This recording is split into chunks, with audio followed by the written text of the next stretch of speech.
Halo, aku Konita. Di video kali ini aku akan menjelaskan investasi bagi pemula. Pertama-tama, apa sih investasi itu? Secara umum, investasi itu kegiatan penanaman modal pada suatu lembaga yang nantinya berharap mendapatkan return. Lalu yang kedua adalah manfaat dari investasi. Yang pertama ada meningkatkan aset. Jadi dengan investasi kita dapat menambah aset. Lalu yang kedua memenuhi kebutuhan di masa depan. Jadi kita ada dana simpanan. Lalu yang ketiga gaya hidup yang hemat, dan yang keempat adalah menghindari utang. Lalu ini menurut aku apa aja investasi yang cocok digunakan untuk pemula? Yang pertama ada emas, lalu yang kedua ada kripto, lalu yang ketiga ada saham atau reksadana. Untuk alasannya kenapa aku memilih ini, aku akan menjelaskan di slide berikutnya. Oke, yang pertama alasan kenapa aku memilih emas. Yang pertama adalah karena resikonya rendah. Apabila rugi, emas masih bisa ditahan untuk dipakai atau dijual di tahun yang depan. Lalu yang kedua adalah harga yang stabil. Jadi karena adanya emas, harganya itu relatif murah. Lalu yang ketiga adalah keuntungan yang besar.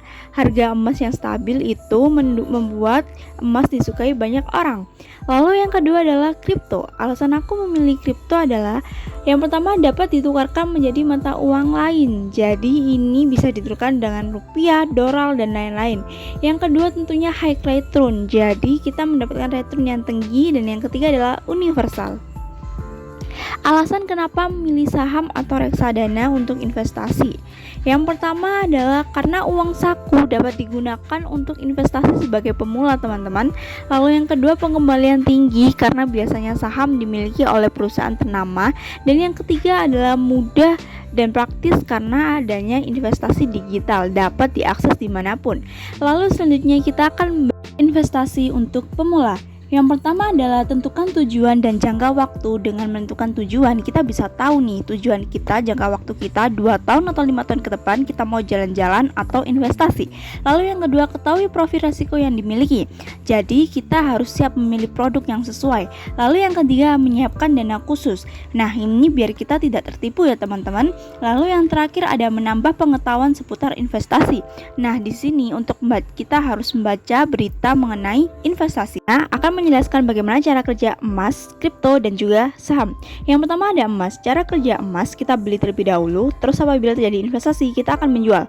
Lalu yang kedua adalah kripto. Sama dengan emas, kita beli dulu koin, lalu kita analisis pasar. Setelah harganya tinggi dari harga beli kita akan jual. Lalu yang ketiga ada saham.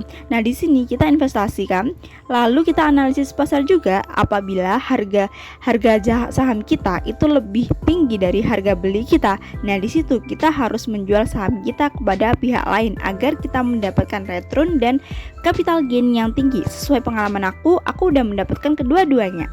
Kita akan bahas bagaimana cara kita agar tidak tertipu oleh investasi bodong. Yang pertama, kita harus cek perizinan dulu. Kita bisa cek perizinan di website OJK. Lalu yang kedua, keuntungan yang tidak masuk akal. Apabila kita memang mengharapkan return yang tinggi, tapi kalau tidak masuk akal, kita harus waspada. Lalu yang ketiga adalah gak perlu merasa ketinggalan zaman. Jadi kita tenang aja, gak usah FOMO sama teman-teman kita kalau misal kita itu seolah-olah gak investasi. Padahal investasi merupakan kegiatan yang harus dipikirkan matang-matang. Segitu aja video dari saya dan see you. Semoga bermanfaat. Terima kasih teman-teman.